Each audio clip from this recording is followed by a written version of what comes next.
పవిత్రనైనప్పుడే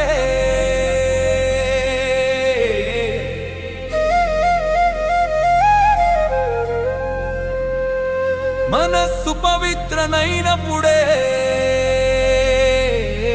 మన బతుకు పండునంట.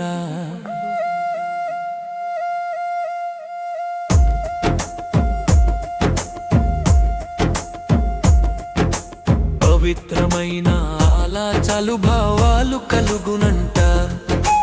పవిత్రమైన ఆలోచనలు భావాలు ఉంటేనే మంచి మాటలు నోటి వెంట వచ్చునంట.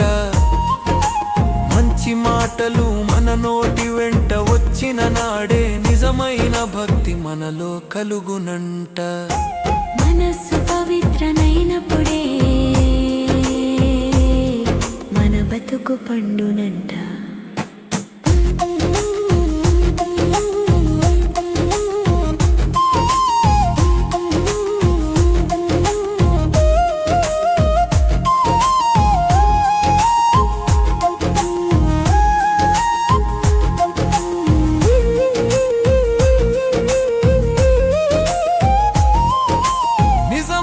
భక్తి కలిగిన నాడే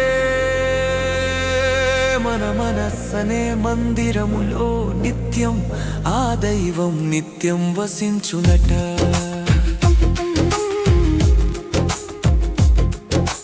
మనస్సు పవిత్రనైనప్పుడే మన బతుకు పండునంట. మగవాళ్లకు పేలిన గుర్తు అతని యూదులు ముఖమే అంట. సభలో కూర్చున్న నవ్వలేని వాడు చక్కిలి గింతలు పెట్టినా నవ్వలేని వాడు అతనికి పెళ్ళై 10 ఏళ్ళైనట్టు అంట. మనస్సు పవిత్రనైనప్పుడే